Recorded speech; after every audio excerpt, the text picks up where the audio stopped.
Hello everyone, आप सबका welcome है बिल्डिंग कंस्ट्रक्शन के इस लेक्चर नंबर 5 में। एंड इस लेक्चर में हम लोग बात करने वाले हैं लिंटल्स एंड आर्चेस के बारे में। बहुत ही इंपॉर्टेंट टॉपिक है ये। एंड एग्ज़ाम में इससे बहुत सारे क्वेश्चन बने हुए हैं पिछले 3 साल के। अगर आप डिफरेंट एग्जाम के PYQs को उठाएंगे तो आप पाएंगे कि आर्चेस से खास तौर पर क्वेश्चन बहुत सारा बना है। आर्चेस के कंपोनेंट्स के बारे में, डिफरेंट टाइप ऑफ आर्चेस के बारे में क्वेश्चंस लगातार पूछे गए हैं। एंड इस साल 2024 की अगर मैं बात करूं, ठीक है, 2025 में तभी कोई मेजर एग्जाम हुआ नहीं है RRB JEE की CBT 2 को छोड़ के। लेकिन अगर आप 2024 के डिफरेंट पेपर्स को स्टडी करेंगे तो आप पाएंगे कि लगभग हर दूसरे एग्जाम में आपको आर्चेस के क्वेश्चन देखने को मिल रहे हैं। इसलिए लेक्चर आपके लिए बहुत इंपॉर्टेंट हो जाएगा। छोटा सा लेक्चर है, मुश्किल से 25 मिनट 30 मिनट का लेक्चर होने वाला है। जो भी इंपॉर्टेंट पॉइंट्स आपको बताए जा रहे हैं उसको आपको अच्छे से याद रखना है। कोशिश की गई है कि हर डेफिनेशन को, हर पॉइंट को with the help of diagram explain किया जाए। फिर भी अगर कोई पॉइंट आपको समझ में नहीं आता है तो लेक्चर को एंड तक देखने के बाद आप कमेंट सेक्शन में अपने डाउट्स को पूछ सकते हैं। आपके डाउट का सॉल्यूशन वहां पर प्रोवाइड किया जाएगा। तो चलिए शुरू करते हैं आज के लेक्चर को। एंड जैसा कि हमने बताया अभी कि इस लेक्चर का नाम है लिंटल्स एंड आर्चेस। तो पहले हम लोग बात करेंगे लिंटल्स के बारे में और उसके बाद हम लोग बात करेंगे आर्चेस के बारे में। अब लिंटल क्या होता है तो डायग्राम में देखिए, ये जो आपको कंक्रीट का सेक्शन दिख रहा है जो कि एक बीम की तरह आपको महसूस हो रहा होगा, इसी को बोलते हैं लिंटल। एंड कॉमन भाषा में इसे लिंटल बीम भी कहते हैं।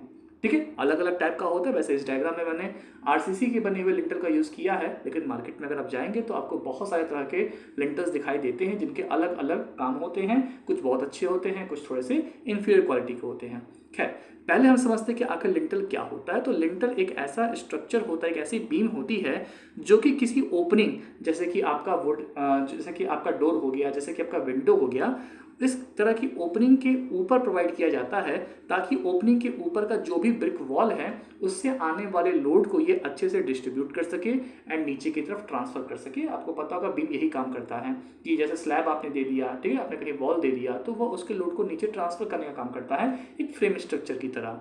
तो कुछ उसी तरीके से यहाँ पे लिंटल भी काम करता है। अगर आप यहाँ लिंटल नहीं दोगे तो आप खुद इस चीज़ को विजुलाइज करिए कि ये जो ऊपर आपको ब्रिक वर्क दिखाई दे रहा है इसका लोड जाएगा कहाँ। ठीक है, तो इसके लोड को सही तरीके से ट्रांसफर करने के लिए हम यूज करते हैं लिंटल बीम का।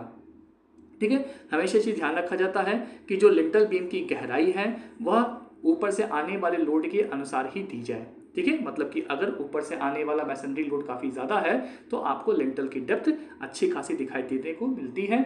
एंड यहाँ पर जो भी आपका ऊपर से बिल्डिंग बना हुआ है, ऊपर जो भी सुपर स्ट्रक्चर है, ऊपर जो भी ब्रिक वर्क है, उससे जो डिस्ट्रीब्यूट हो रहा है लोड, इस बीम पर जो भी लोड आ रहा है उसे एज अ यूडीएल हम लोग डिजाइनिंग में शामिल करते हैं। एज अ कंसंट्रेटेड लोड नहीं शामिल करते हैं बल्कि एज अ यूडीएल उसको शामिल करते हैं। और उसका कारण आप देख भी पा रहे होंगे कि ओवर द स्पैन आपको यहाँ पर ब्रिक वर्क के लोड को ट्रांसफर होते हुए देख पा रहे हैं, विजुलाइज कर पा रहे होंगे। अब सवाल उठता है कि क्या, जैसे कि इस डायग्राम में हमने देखा या फिर प्रैक्टिकल एस्पेक्ट में अगर हम देखें तो जो भी हम लोग फील्ड में देखते हैं कि क्या लिंटल हमेशा RCC का ही होता है, तो इसका आंसर है नहीं। आप अलग अलग तरह के स्ट्रक्चर में अलग अलग तरह के लिंटल्स को देख सकते हैं। जैसे अगर मैं यहाँ बात करूँ सबसे पहले तो फर्स्ट आपको देखने को मिलेगा टिम्बर लिंटल। पहले के टाइम पे इस तरह के लिंटल काफ़ी यूज़ होते थे, वैसे अब इसका यूज़ काफ़ी रेयर है। लेकिन फिर भी अगर आप हिल एरिया में जाएंगे या फिर ऐसे एरिया में जाएंगे जहाँ पे बर्फ़ काफ़ी ज़्यादा गिरती है एंड ट्रीज काफ़ी सिग्निफिकेंट अमाउंट में अवेलेबल है तो आपको वहाँ पर टिम्बर लिंटल काफ़ी देखने को मिलता है। ऑब्वियसली इसका नाम ही अगर टिम्बर लिंटल है तो इसको बनाने के लिए जिस मटेरियल का यूज़ किया गया है वो कौन सा है, वह वुड है। जनरली पहले के जो कंस्ट्रक्शन होते थे वहाँ पर इसका बहुत ज़्यादा यूज़ किया जाता था। आज भी अगर आप पुराने मंदिरों वगैरह में जाओगे, मॉन्यूमेंट्स में जाओगे तो आपको वहाँ पर टिम्बर के ही लिंटल दिखाई देंगे। ठीक है, और बहुत पहले नहीं जाना है, मुश्किल से 100-150 साल पहले। ठीक है, 1000 साल से तो यूज़ हो ही रहा है, लेकिन 100-150 साल पहले के स्ट्रक्चर्स में भी आपको टिम्बर लिंटल दिखाई देगा। प्रॉब्लम इनके साथ ये होती है कि आग बहुत जल्दी इन पे पकड़ता है। ठीक है, इनमें अलग अलग तरह के टर्माइट्स एंड फंगस की वजह से डिके होने की प्रॉब्लम भी देखने को मिलती है। तो इस वजह से आज के टाइम पे प्रेजेंट कंस्ट्रक्शन टेक्नोलॉजी की अवेलेबिलिटी के अनुसार हम लोग टिम्बर लिंटल का प्रयोग ज़्यादा नहीं करते हैं। ठीक है, कहाँ करते हैं ये मैंने आपको बता दिया। इसके बाद आता है stone lintel. Stone lintel stone के ब्लॉक से मिलकर बना होता है। जैसा कि हम जानते हैं स्टोन की कंप्रेसिव स्ट्रेंथ काफ़ी अच्छी होती है, तो इसके थ्रू जब आप लिंटल बनाओगे तो उसकी भी कंप्रेसिव स्ट्रेंथ काफ़ी अच्छी होगी।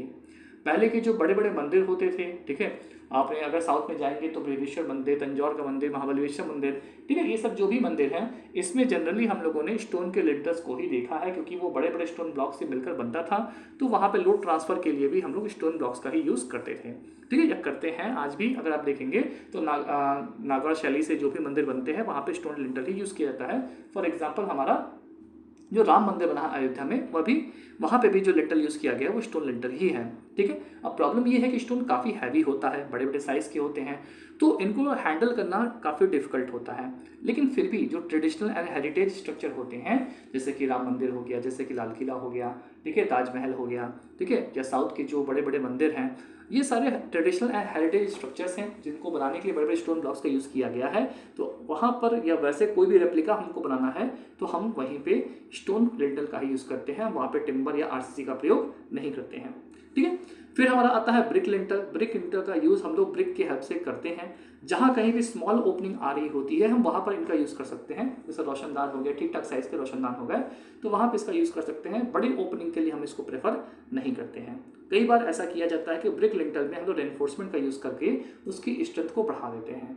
तो जब भी ब्रिक लिंटल में रेनफोर्समेंट का यूज़ करके उसकी स्ट्रेंथ को बढ़ाएंगे तो इस तरह के लिंटल को बोलते हैं रेनफोर्स्ड ब्रिक लिंटल। एक ऐसा लिंटल जो कि ब्रिक का बना हुआ है, लेकिन उसकी टेंसाइल एंड फ्लेक्चर स्ट्रेंथ को बढ़ाने के लिए हमने स्टील के रेनफोर्समेंट का यूज़ किया है। ऑब्वियस सी बात है, अगर आप स्टील की रेनफोर्समेंट का यूज़ करोगे तो वहाँ पे आपको टेंसाइल स्ट्रेंथ में, फ्लेक्चर स्ट्रेंथ में इंक्रीमेंट देखने को मिलेगा ही।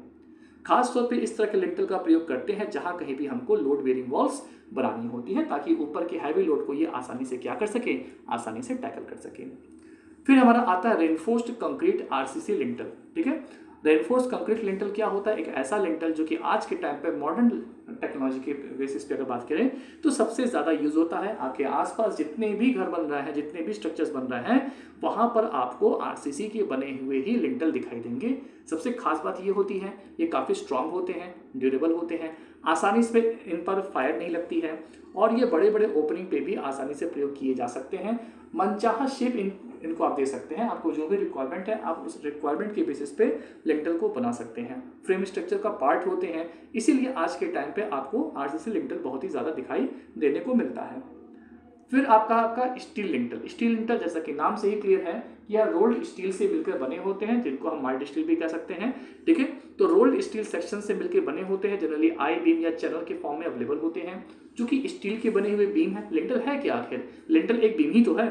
तो जो हमारा ये स्टील के लिंटल्स होते हैं, ये हमारे आई बीम एंड चैनल के फॉर्म में होते हैं। स्टील से बने होने की वजह से इनका स्ट्रेंथ टू वेट रेशियो काफ़ी ज़्यादा होता है, और जब कभी भी हमको काफ़ी हैवी लोडिंग को सहना होता है, बहुत ही लार्ज स्पैन के लिए यूज़ करना होता है, तो ऐसे केसेस में जो लिंटल चूज़ किया जाता है वह हमारा स्टील का लिंटल होता है। एंड सबसे आखिरी में आता है pre stress concrete lintel. Pre stress concrete lintel क्या होता है? तो ये एक ऐसा लिंटल होता है जो कि प्री स्ट्रेस टेक्निक की हेल्प से बनाया जाता है, एंड इसके अंदर वो सारी खासियत होती है जो कि आपको एक प्री स्ट्रेस कंक्रीट स्ट्रक्चर में देखने को मिलेगी। मतलब कि क्रैकिंग कम होगा, डिफ्लेक्शन कम होगा, ड्यूरेबिलिटी ज़्यादा होगी, लोड कैरिंग कैपेसिटी ज़्यादा होगी, लाइफ लंबी होगी। तो ऐसे हर जगह पे आप इसका यूज़ कर सकते हैं, एंड मॉडर्न स्ट्रक्चर्स में बहुत ही ज़्यादा इसका प्रयोग किया जाता है। क्लियर है? तो आसान शब्दों में हमने समझा कि आखिर लिंटल क्या होता है, एंड लिंटल के कितने टाइप होते हैं, किस तरीके से यह लोड को ट्रांसफर करता है, यह सब हमने यहाँ पर डिस्कस किया। अब हम लोग समझते हैं कि आखिर आर्च क्या होता है। आर्च बहुत इंपॉर्टेंट टॉपिक है, मोस्ट इंपॉर्टेंट है, बिल्डिंग कंस्ट्रक्शन के सबसे इंपॉर्टेंट टॉपिक में से एक है, एंड सबसे ज़्यादा जो क्वेश्चन बना है मैसनरी के बाद वह आर्च से ही बना है। आर्च को समझने के लिए आप इसको सिंपल सा समझ लीजिए कि ये अलग अलग तरह के जो वेज टाइप के स्टोन्स होते हैं या ब्लॉक्स होते हैं, उनको असेंबल करके एक सर्टन अरेंजमेंट के द्वारा आप जो स्ट्रक्चर बनाते हैं उस स्ट्रक्चर को हम आर्च कहते हैं। आर्च की हेल्प से जो भी लोड ऊपर से आ रहा है, जो भी एक्सटर्नल ऊपर से आ रहा है, उसको with the help of horizontal thrust, with the help of radial shear, with the help of bending moment आप रेसिस्ट कर सकते हैं। यानी कि आर्च ऊपर से आने वाले सुपर इम्पोज्ड लोड को, सुपर स्ट्रक्चर के लोड को डिस्ट्रीब्यूट करने में हेल्प करता है। खास तौर पे जहां कहीं भी आपका ओपनिंग होती है उसके ऊपर दिया जाता है, मतलब कि एक तरीके से लिंटल को रिप्लेस करने का काम कर रहा है। आप अगर थोड़ा सा गौर करोगे तो आप समझ जाओगे कि लिंटल बीम की जगह हमने क्या किया है, हमने आर्चेस का यूज़ किया है। आर्चेस का यूज़ करने का फ़ायदा ये होता है कि इसका लोड डिस्ट्रीब्यूशन टेक्निक जो है वह आपके रेक्टेंगुलर जो लिंटल बीम्स होता है उससे काफ़ी बेहतर होता है, काफ़ी हैवी लोड को डिस्ट्रीब्यूट कर सकता है एंड सबसे अच्छी बात है कि ये देखने में भी खूबसूरत लगता है। तो ना केवल आपका लोड ट्रांसफर मैकेनिज्म में बल्कि आर्किटेक्चर पॉइंट ऑफ व्यू से, ऑर्नामेंटल पॉइंट ऑफ व्यू से, मॉन्यूमेंटल पॉइंट ऑफ व्यू से ये काफ़ी ज़्यादा खूबसूरत लगता है। ठीक है, आराम से पहले इस डायग्राम को देख लीजिए और इस डायग्राम को देखने के बाद हम इसके अलग अलग कंपोनेंट्स के बारे में समझते हैं, इंपॉर्टेंट टर्मिनोलॉजीज के बारे में समझने का प्रयास करते हैं। सबसे पहले हम बात करते हैं स्पैन की। स्पैन का मतलब क्या होता है? स्पैन का मतलब होता है लंबाई। तो जैसे ये आप देख पा रहे होंगे, ये हमारा क्या है? ये हमारा आर्च है। इस आर्च का क्लियर डिस्टेंस जो होता है, मतलब कि इसके बीच में आपको खाली जगह दिख रही है ना, तो ये दीवार जहाँ से शुरू हो रही है और ये दीवार जहाँ खत्म हो रही है उसके बीच की जो क्लियर डिस्टेंस होती है इसी को हम बोलते हैं स्पैन। यानी कि जिस सपोर्ट के ऊपर इस आर्च को बनाया गया, आप समझ पा रहे होंगे, ये हमारा क्या है? ये हमारा सपोर्ट है, ये हमारा सपोर्ट है। इस सपोर्ट के ऊपर हमने यह आर्च बनाया हुआ है। यह आर्च जो है, यह जिस सपोर्ट के ऊपर है उस सपोर्ट के एक एंड से दूसरे एंड के बीच में जो क्लियर डिस्टेंस है उसी को हम क्या बोलते हैं? उसी को हम स्पैन कहते हैं। और इस स्पैन के सेंटर से इस स्पैन के दूसरे सेंटर के बीच में जो डिस्टेंस होती है, तो उस center to center horizontal distance को इफेक्टिव स्पैन कहते हैं। नथिंग न्यू, जब आप आरसीसी स्ट्रक्चर पढ़ रहे थे वहाँ जो आपने सपोर्ट की क्लियर डिस्टेंस एंड सपोर्ट के सेंटर टू सेंटर डिस्टेंस के हेल्प से क्लियर स्पैन और इफेक्टिव स्पैन को डिफाइन किया था, ठीक वही चीज़ है कि जब आप इंटरनल से इंटरनल के बीच की दूरी नापेंगे तो उसे स्पैन या क्लियर स्पैन कहेंगे, और जब आप सेंटर टू सेंटर डिस्टेंस नापेंगे तो उसे आप इफेक्टिव स्पैन कहेंगे। ये लाइन आपको दिख रही होगी, इसे बोलते हैं स्प्रिंगिंग लाइन। ठीक है, क्या बोलते हैं इसको? इसको बोलते हैं स्प्रिंगिंग लाइन। स्प्रिंगिंग लाइन क्या होती है? तो जो स्प्रिंगर होते हैं, खैर अभी उस पर बाद में आएंगे, अभी आप बस डायग्राम में ये समझो स्प्रिंगर क्या होता है, स्प्रिंग लाइन क्या होती है, मैं एक्सप्लेन करूंगा। अभी फिलहाल आप ये समझ लीजिए कि जो हमारा स्प्रिंगिंग लाइन है, इससे ऊपर और क्राउन के जस्ट नीचे के बीच की जो क्लियर डिस्टेंस होती है उसको हम क्या बोलते हैं? उसे हम राइज ऑफ द आर्च कहते हैं। तो rise of the arch vertical distance है स्प्रिंगिंग लाइन और हाईएस्ट पॉइंट ऑफ द इंट्रोडस की।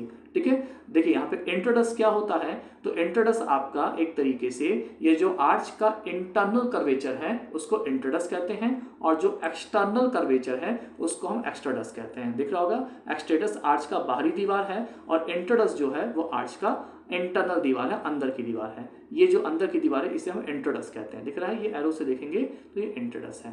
ठीक है, फिर आता है डेप्थ या height of the arch. Depth या हाइट ऑफ द आर्च क्या होता है? तो ये जैसे मान लीजिए कि ये आपका एक्सट्राडस का पॉइंट है और ये आपका इंट्रोडस का पॉइंट है, तो इन दोनों के बीच की जो वर्टिकल डिस्टेंस है या परपेंडिकुलर डिस्टेंस है इसे ही हम बोलते हैं डेप्थ या हाइट ऑफ द आर्च।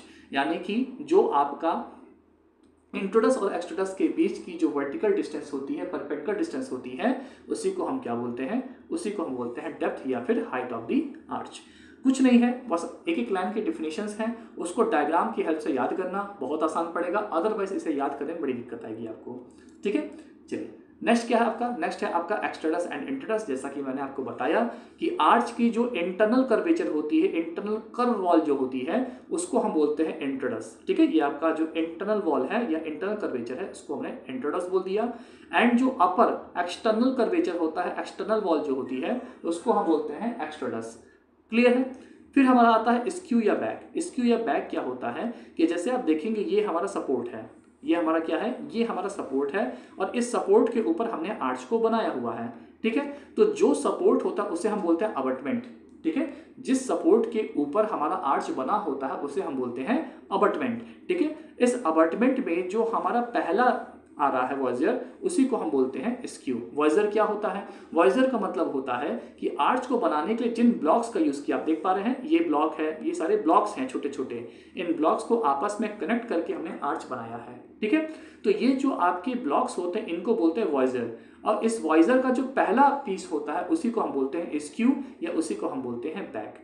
तो अबटमेंट के ऊपर, सपोर्ट के ऊपर जो आर्च बना हुआ है, उस आर्च को बनाने के लिए जिन ब्लॉक्स का यूज किया है उसे हम बोलते हैं वॉइजर। एंड इस वॉइजर का जो पहला पीस होता है या जो पहला वॉइजर होता है उसको हम बोलते हैं स्क्यू या फिर हम उसको बोलते हैं बैक। यानी कि स्क्यू जो होता है वह कुछ और नहीं है बल्कि आर्च को बनाने के लिए प्रयोग किया जाने वाला पहला वॉइजर ब्लॉक है। ठीक है, अब देखिए अब यहाँ पे आप समझेंगे, या बेटर होगा ब्लॉक ना बोल करके हम बोलेंगे सरफेस है, ब्लॉक का सरफेस है, क्योंकि जो ब्लॉक होता है उसको तो हम स्प्रिंगर बोलते हैं। थोड़ा सा यहाँ पे लैंग्वेज क्लियर कर लेना, ठीक है। तो जब हम लोग किसी सपोर्ट के ऊपर, किसी अबटमेंट के ऊपर क्या करते हैं, बहुत सारे ब्लॉक्स का यूज़ करते हैं, तो उन ब्लॉक्स का जो पहला पीस होता है, चाहे आप इसकी बात करो चाहे आप इसकी बात करो, इसको क्या बोलते हैं, इसको हम स्प्रिंगर कहते हैं। और इसी को मिलाने वाली जो हॉरिजॉन्टल लाइन होती है उसे हम स्प्रिंगिंग लाइन या स्प्रिंगल लाइन कहते हैं। और यहाँ जो सरफेस आपका बनता है इन दोनों सपोर्ट और वाइजर के बीच में, उसी को हम स्क्यू बोलते हैं। तो यहाँ पे आपको चार डेफिनेशन एक साथ बता रहा हूँ, उसको समझना ध्यान से, ठीक है। आर्च किसके ऊपर रेस्ट करता है, तो सपोर्ट के ऊपर रेस्ट करता है। इस सपोर्ट को क्या बोलते हैं, इस सपोर्ट को हम अबटमेंट कहते हैं, ठीक है। अबटमेंट के ऊपर आर्च कैसे बनता है, तो अबटमेंट के ऊपर आर्च बहुत सारे स्टोन के ब्लॉक्स जो होते हैं उनको जोड़ करके बनता है। इन स्टोन ब्लॉक्स को क्या कहते हैं, इन स्टोन ब्लॉक्स को वॉइजर कहते हैं। वॉइजर का पहला पीस जो होता है, चाहे इस साइड हो चाहे इस साइड हो, उसे क्या बोलते हैं, उसे हम स्प्रिंगर कहते हैं। और यह जो सरफेस बनाता है वॉइजर और अबटमेंट के बीच में जो सरफेस बनाता है उसे हम क्या बोलते हैं, उसे हम स्क्यू कहते हैं। और इस वॉइजर से इस वॉइजर के बीच की जो हॉरिजॉन्टल डिस्टेंस होती है, या ये जो हॉरिजॉन्टल लाइन बन रही है इनको मिलाने पर, उसे हम क्या बोलते हैं, उसे हम स्प्रिंगर लाइन या स्प्रिंगिंग लाइन कहते हैं। इसी स्प्रिंगिंग लाइन के ऊपर हम लोग राइस को मेजर करते हैं। क्लियर है। तो स्प्रिंग लाइन भी आपको बता दिया, वॉइजर भी आपको बता दिया। स्पिंड्रल क्या होता है, स्पिंड्रल का मतलब होता है कि ये हमारा जो स्प्रिंगिंग लाइन है यानी कि हॉरिजॉन्टल लाइन है, ये जो हमारा वर्टिकल लाइन है यानी कि राइस है, और यह जो हमको कर्व होकर के इस तरीके से मिल रहा है, ठीक है, ये हमारा क्या कहलाता है, ये हमारा स्पिंडल कहलाता है। यानी कि कर्व ट्रायंगुलर पीस जो कि आपका हॉरिजॉन्टल लाइन, वर्टिकल लाइन और आर्च के कर्व वॉल के बीच में आपको मिलता है, इसको हम क्या बोलते हैं, इसे हम स्पैंड्रल कहते हैं। क्लियर है। चलिए, अबटमेंट और पियर क्या होता है ये भी मैंने आपको बता ही दिया है। अब आते हैं हॉन्च के ऊपर। हॉन्च क्या होता है, तो हॉन्च का मतलब होता है कि जो हमारा की स्टोन है, की स्टोन क्या होता है, किसी आर्च का जो सबसे सेंटर का स्टोन ब्लॉक होता है, सबसे सेंटर का जो वॉइजर होता है, उसे हम की स्टोन कहते हैं। इस की स्टोन और इस आपके स्क्यू के बीच में, ठीक है, इस की स्टोन और इस स्क्यू के बीच में जो आपका कर्व हिस्सा होता है उसे हम हॉन्च कहते हैं। तो हॉन्च क्या होता है, ये हमारा हो गया की स्टोन और ये हो गया हमारा क्या, ये हमारा हो गया आपका स्प्रिंगर। और इस स्प्रिंगर के बीच में ये जो सरफेस बन रहा है सपोर्ट के साथ, उसे हम बोलते हैं क्या, उसे हम बोलते हैं स्क्यू। तो इस स्क्यू से लेकर के इस की स्टोन के बीच में जो कर्व लाइन बन रही है उसे हम हॉन्च कहते हैं। क्राउन क्या होता है, इस की स्टोन का जो सेंटर वाला हिस्सा होता है, सेंटर वाला पॉइंट होता है, हाईएस्ट पॉइंट जो होता है, उसे हम क्या बोलते हैं, उसे हम क्राउन कहते हैं। तो यहाँ पे कहाँ क्या मिलेगा आपको, यहाँ पे आपको क्राउन मिलेगा। तो क्राउन कहाँ पाया जाता है, तो क्राउन आपका सेंटर ऑफ द आर्च में पाया जाता है। कौन से स्टोन पे या कौन से वॉइजर पे पाया जाता है, तो की स्टोन पे पाया जाता है। क्लियर है। की स्टोन क्या हो गया, की स्टोन आपका अपर मोस्ट जो आपका ब्लॉक होता है उसे हम की स्टोन कहते हैं, ठीक है। आर्च रिंग क्या होती है, तो ये जो पूरा आपका कर्व सर्कुलर हिस्सा बन रहा है इसे हम क्या बोलते हैं, इसको हम आर्च रिंग कहते हैं, ठीक है। तो बाकी सारी डेफिनेशन बहुत आसान है। यहाँ पे बस थोड़ी सी कंफ्यूजन होती है, कहाँ पर, तो कंफ्यूजन होती है यहाँ पे कि स्क्यू क्या होता है, स्प्रिंगर क्या होता है, और स्प्रिंगर लाइन क्या होता है, और वॉइजर क्या होता है। तो वॉइजर वह स्टोन ब्लॉक्स हैं जिससे कि आर्च बनेगा। वॉइजर किस पे रेस्ट होता है, तो अबटमेंट पे होता है। अबटमेंट क्या होता है, सपोर्ट होता है। क्लियर। अबटमेंट और आर्च के बीच में जो सबसे पहला आपको वॉइजर मिलता है उसे हम स्प्रिंगर कहते हैं। और इस स्प्रिंगर का जो सरफेस आपके अबटमेंट के साथ मिक्स होकर के बनता है उसे हम स्क्यू बोलते हैं। इस सरफेस के बीच में जो हॉरिजॉन्टल लाइन ड्रॉ होती है उसी को हम स्प्रिंगिंग लाइन कहते हैं, ठीक है। तो ये हमारे अलग अलग तरह के डिफिनेशंस हो गए ये, जो कि हमारे आर्च के इंपॉर्टेंट पार्ट्स होते हैं, टर्म्स होते हैं। अब कई बार ऐसा होता है कि हम बहुत सारे आर्च को एक सीरीज में बनाते हैं। जैसा कि अगर आप जाओगे बड़े बड़े टेम्पल्स में, रोमन टेम्पल्स में, रोमन के महल में, या फिर आप लाल किला वगैरह में जाएंगे, जो बड़े बड़े महल है वहाँ जाएंगे, तो आपको बहुत सारे इस तरह की आर्च शेप के स्ट्रक्चर बनते हुए दिखेंगे, जो कि एक सीरीज में आपको एक लाइन में देखने को मिलते हैं। और इसको हम क्या बोलते हैं, इसको हम आर्केड बोलते हैं। आर्केड किससे बन रहा है, आर्च से बन रहा है। तो आर्केड क्या होता है, तो सीरीज ऑफ आर्च जो होते हैं उसी को हम क्या बोलते हैं, उसी को हम आर्केड कहते हैं। एक बहुत इंपॉर्टेंट क्वेश्चन है जो कि इस साल आया भी था एग्जाम में, कि आर्च किस तरीके से फेल होता है, या आर्च के फेल होने के कितने टाइप्स होते हैं, कितने तरीके से आपको कोई आर्च फेल होता हुआ दिखाई दे सकता है। तो पहला होता है कि आपने जिस मैसनरी की हेल्प से उस पूरे आर्च को बिल्ड किया है, अगर वही मैसनरी क्या हो जाए, वह आपका क्रश हो जाए, या जिस मैसनरी को वह आर्च सपोर्ट कर रहा है वह मैसनरी वॉल ही कोलैप्स कर जाए तो नीचे का आर्च भी क्या होगा, कोलैप्स कर जाएगा। स्लाइडिंग ऑफ द वर्जियर, ठीक है, जो स्टोन ब्लॉक्स के हेल्प से आपने आर्च बनाया है वह स्टोन ब्लॉक्स स्लाइड हो जाए, स्लिप हो जाए, ठीक है। Rotation of some joints about an edge, कुछ जो जॉइंट्स हैं वो रोटेट हो जाए जिसकी वजह से जो आर्च है वो डिसमेंटल हो जाएगा, टूट जाएगा, तो उसकी वजह से भी आर्च आपका फेल हो सकता है। Uneven settlement of the abutment, abutment क्या है, आपका सपोर्ट है, अगर यह सपोर्ट सेटल डाउन हो जाएगा, नीचे बैठ जाएगा, धंस जाएगा, तो उसकी वजह से भी आपको आर्च क्या होता है, आर्च आपको फेल होता हुआ दिखाई देता है। तो ये बहुत इंपॉर्टेंट हो जाता है आपको ये जानना कि आखिर कोई आर्च किस तरीके से फेल होता हुआ दिखाई देगा। क्लियर है? चलिए आगे बढ़ते हैं नेक्स्ट पॉइंट पे। अब आता है इंपॉर्टेंट टाइप्स ऑफ आर्च, ये हमारा लास्ट टॉपिक है। आर्च में तीन ही चीज पूछता है, पहला आर्च क्या होता है, दूसरा आर्च के इंपॉर्टेंट टर्म्स क्या हैं, एंड तीसरा आर्च के कितने टाइप्स होते हैं। तो सबसे पहले हम समझते हैं कि कितने तरह के टाइप्स हैं। तो पहला आपका आता है क्या, पहला आपका आता है फ्लैट आर्च। डायग्राम को ध्यान से देखना, इसमें कोई बहुत ऐसी कॉम्प्लेक्स चीज नहीं जो आप ना समझ पाओ। यहाँ पे आपको देखने को लगेगा कि यार ये तो लिंटल है, ठीक है, लेकिन यह आर्च का एक ऐसा टाइप होता है जिसमें कि आपको बहुत ही कम कर्वेचर दिखाई देता है, इसलिए इस आर्च को हम क्या बोलते हैं, फ्लैट आर्च बोलते हैं। आपको अगर सर क्यों नहीं मैं लिंटल बोल सकता, क्योंकि लिंटल होता तो ये रेक्टेंगुलर होता, ये ट्रेपेजॉइडल है, ठीक है। तो इस वजह से आप ध्यान रखना हमेशा। देखिए यहाँ पे स्क्यू बैक को कितने अच्छे से एक्सप्लेन भी किया है, ये हमारा स्क्यू बैक है, ठीक है। तो आर्च जो फ्लैट आर्च होता है, फ्लैट आर्च हमारा एक ऐसा आर्च होता है जिसमें कि कर्वेचर आपका फ्लैट होता है और ये जो एंगल बनता है ये 60 डिग्री का होता है। जनरली बहुत ही लाइट वेट के लिए, बहुत ही लाइट लोड्स के लिए हम इस तरह के आर्च का प्रयोग करते हैं और इसकी जो लंबाई होती है, स्पैन जो होता है वह केवल 1.5 मीटर तक ही हो सकता है, या तो इससे कम होगा, नहीं तो 1.5 मीटर तक होगा, इससे ज़्यादा नहीं होगा।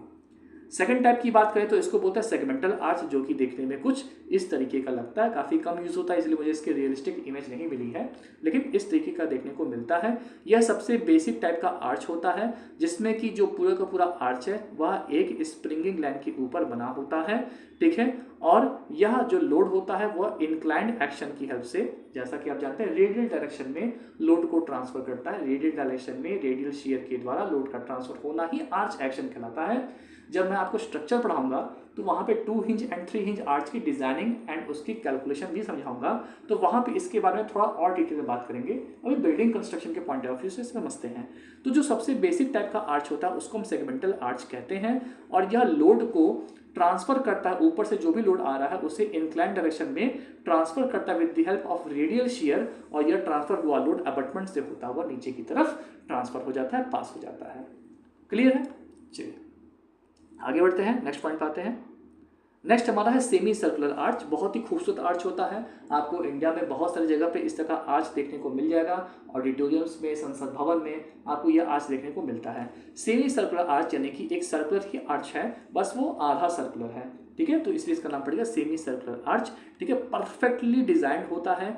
इसमें अगर आप इसको स्प्रिंगल लाइन बोल देंगे तो स्प्रिंगल लाइन के ठीक बीचों बीच आप अगर ऊपर जाओगे तो आपको यहाँ पे क्राउन दिखाई देता है, और यहाँ पर आपका एक तरीके से जो स्क्यू बैक होता है, ये आपका स्क्यू बैक होगा, ठीक है। देखिए ये आपका अबटमेंट बन रहा है, ठीक है, ये आपका अबटमेंट बन रहा है और यहीं से आर्च की शुरुआत हो रही है, तो ये आपका बन गया स्क्यू बैक, ठीक है। पहला जो आपका वाइजर बनेगा वो बन जाएगा आपका स्प्रिंडल, ठीक है। तो ये जो आपका स्क्यू बैक है वो परफेक्टली हॉरिजॉन्टल होता है, ठीक है, और जो लोड ट्रांसफर हो रहा है वो इसी तरीके से आपको देखने को मिलता है।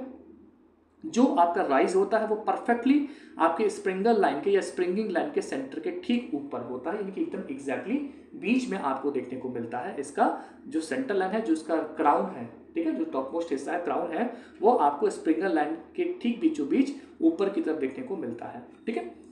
नेक्स्ट हमारा आता है horse shoe arch. Horse shoe जो आर्च है वह पुरानी जो बिल्डिंग्स थी, जैसे कि आपने अलग अलग तरह के, अगर आप दिल्ली गए हैं तो लोधी गार्डन हो गया, बुलंद दरवाजा हो गया, फतेहपुर सीकरी की जो बिल्डिंग्स हो गई, वहाँ आप जाएंगे तो आपको इस तरह का स्ट्रक्चर बहुत ही देखने को मिलेगा। ये फतेहपुर सीकरी से लिया गया एक इमेज है। इसमें जो आपका जो आपको यहाँ आर्च दिखाई देता है वो घोड़े की नाल के जैसा होता है, हॉर्स के शू के जैसा होता है। इसको आर्किटेक्चरल प्रोविजन के पॉइंट ऑफ व्यू से दिया जाता था, क्योंकि इसका जब प्रयोग करके स्ट्रक्चर बनाते थे तो स्ट्रक्चर काफ़ी खूबसूरत बनता था। और इसमें भी अगर आप देखेंगे तो ये हमारा क्या है, ये हमारा सपोर्ट है, यानी कि अबटमेंट है, तो ये आपका स्क्यू हो गया, स्क्यू सरफेस हो गया, और इस स्क्यू सरफेस और इस स्क्यू सरफेस से मिलाने वाली लाइन स्प्रिंगल लाइन हो गई, और इस स्प्रिंगल लाइन के ठीक बीचों बीच अगर आप एक पॉइंट ड्रॉ करें और ऊपर एक वर्टिकल लाइन खींच दें, तो जो आपका यहाँ पर जो की स्टोन होता है उस की स्टोन के ठीक बीचों बीच आपको इसका क्राउन देखने को मिल जाएगा, यानी कि इसका भी जो क्राउन होता है वह आपके ठीक बीचों बीच आपको दिखाई मिलता है। ठीक है, नेक्स्ट हमारा होता है पॉइंटेड आर्च, जिसे गोथिक आर्च भी कहते हैं या लेंसेट आर्च भी कहते हैं। इंडिया में इस तरह के आर्च आपको बहुत ही कम दिखाई देंगे, ऐसा नहीं है कि नहीं दिखाई देंगे, लेकिन बहुत ही कम दिखाई देंगे। जो यूरोपियन स्ट्रक्चर्स होते हैं वहाँ पर आपको इस तरह के स्ट्रक्चर्स काफ़ी देखने को मिलेंगे। इसमें बेसिकली क्या होता है कि दो अलग अलग आर्च को आपस में की स्टोन के द्वारा जोड़ दिया जाता है और इसके अंदर आपको एक ट्रायंगल बनता हुआ दिखाई देता है। फिर से समझिएगा, जो पॉइंटेड आर्च होता है उसमें दो अलग अलग आर्च को एक कॉमन की स्टोन के द्वारा आपस में जोड़ दिया जाता है और इसमें आपको एक ट्रायंगल बनता हुआ दिखाई देता है। अगर कुछ इस तरीके का ट्रायंगल बन रहा है कि यह तीनों एंगल 60 डिग्री के हैं तो इसे हम इक्विलैटरल आर्च कहते हैं, और अगर इस तरह का ट्रायंगल बन रहा है कि केवल ये और ये एंगल बराबर हैं तो उसे हम आइसोसेलेस आर्च कहते हैं। एंड ये दोनों आर्च जो हैं यह आपके पॉइंटेड आर्च के या गॉथिक आर्च के या लेंसेट आर्च के ही एग्जाम्पल होते हैं। अच्छा है, इंपॉर्टेंट है, कई जगह पर मीनारों में भी इसका प्रयोग किया गया है, स्पेशली यूरोपियन स्कल्पचर्स में आपको देखने को मिलेगा। इंडिया में लिटरली यह थोड़ा कम यूज होता है। क्लियर, चलिए फिर हमारा आता है वेनेटियन आर्च। ठीक है, वेनेटियन आर्च क्या होता है? यह भी एक पॉइंटेड आर्च होता है जो आपके मेहराब वाले स्ट्रक्चर्स होते हैं, खास तौर पे जो इस्लामिक स्ट्रक्चर्स हैं या फिर जो रोमन स्ट्रक्चर्स हैं वहाँ पर यह आपको बहुत ही ज़्यादा दिखाई देने को मिलेगा। ठीक है, वहाँ पे इनको बहुत यूज़ करते थे। आप देख पा रहे हैं ये आपका एक पॉइंटेड आर्च बना रहा है, यहाँ पे अगर आप ध्यान दोगे तो आपको पॉइंट दिखाई दे रहा होगा, तो पॉइंटेड आर्च बनता है। यहाँ पे इसकी खास बात ये होती है कि इसकी डेप्थ ज़्यादा होती है। ठीक है, more depth at crown compare to springing line, तो यहाँ पे आपको डेप्थ ज़्यादा देखने को मिलती है। ठीक है, सेंटर पॉइंट जो होता है वो अगेन स्प्रिंगिंग लाइन के सेंटर के ठीक ऊपर आपको देखने को मिलता है और इसमें आपके 4 अलग अलग सेंटर होते हैं। मतलब कहने का ये, जैसे कि अगर मैं कोई सर्कुलर आर्च बनाता हूँ तो उसमें आपका एक ही सेंटर होता है क्योंकि हर जगह रेडियस सेम है। कुछ इसी तरीके से जब इलिप्स आता है तो वहाँ पे 2 सेंटर होते हैं, आपने पढ़ा होगा ज्योमेट्री में बेसिक्स। ठीक है, इसी तरीके से यहाँ पे जब हम वेनेटियन आर्च की बात करते हैं तो यह कुछ इस तरीके कर्वेचर का बना होता है कि इधर वाले हाफ के 2 सेंटर होंगे, इधर वाले हाफ के 2 सेंटर होंगे। ठीक, वैसे जैसे आपने हाईवे में कंपोजिट कर्व पढ़ा था ना, कुछ वैसा ही है यहाँ पे कि यहाँ आपको एक से ज़्यादा सेंटर दिखाई देते हैं। फिर आता है आपका फ्लोरेंटीन आर्च। फ्लोरेंटीन आर्च क्या होता है कि जो इंट्रोडस वाला हिस्सा होता है वो सेमी सर्कुलर होता है और जो एक्सट्रोडस वाला हिस्सा होता है वो आपका वेनेटियन आर्च होता है। यानी कि जो फ्लोरेंटीन आर्च होता है ये कोई अलग सा आर्च नहीं है, बल्कि यह 2 अलग अलग आर्च के मिलने से बनता है, जिसका इंट्रोडस वाला हिस्सा सेमी सर्कुलर होता है और एक्सट्रोडस वाला हिस्सा जो होता है वो आपका वेनेटियन आर्च से मिलकर बनता है। और इसमें आपको 3 अलग अलग सेंटर देखने को मिलते हैं। सर्कुलर आर्च में कितना? 1, सेमी सर्कुलर में कितना? 1, इलिप्टिकल में कितना? 2, वेनेटियन में कितने? 4 और फ्लोरेंटीन में कितना? 3। तो ये जो छोटे छोटे बेसिक्स हैं आप याद रखेंगे। ऐसे अलग अलग पॉइंट आपको जनरली बुक्स में देखने को नहीं मिलेंगे। ठीक है, कुछ जगह पे स्पेशली मेंशन भी है, लेकिन अगर आप इसको ध्यान रखोगे तो आपको बहुत ही ज़्यादा हेल्प मिलेगा। फिर आता है हमारा रिलीविंग आर्च। रिलीविंग आर्च खास तौर पे जो आपके वेस्टर्न कंट्रीज़ हैं वहाँ के घरों में बहुत प्रयोग होते हैं, जो ठंडी जगह है वहाँ के घरों में बहुत प्रयोग होते हैं। तो एक्चुअल में रिलीविंग आर्च क्या होता है कि इसमें एक टिम्बर का लिंटल दिया जाता है और टिम्बर के लिंटल के ऊपर आपको इस तरीके से आर्च दिखाई देने को मिलता है। न्यूयॉर्क वगैरह कभी अगर जाना हुआ या फिर आप कोई मूवीज़ वगैरह देखेंगे तो वहाँ के रेलवे सिस्टम, वहाँ के जो सबवे स्टेशन हैं वहाँ पे इस तरह के आर्च आपको बहुत ही ज़्यादा देखने को मिलते हैं।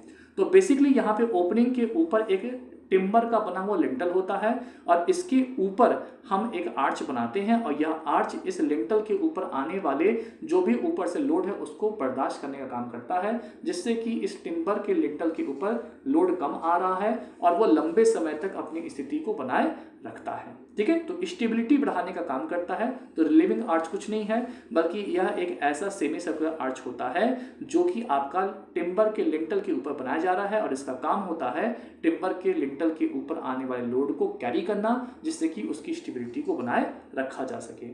एंड लास्ट है आपका semi elliptical arch. Semi elliptical arch कुछ इस तरीके से देखने को मिलता है और इसमें 3 से लेकर के 5 आर्च तक आपको देखने को मिलते हैं। इसके अलावा आपको इसमें कुछ भी याद नहीं रखना है।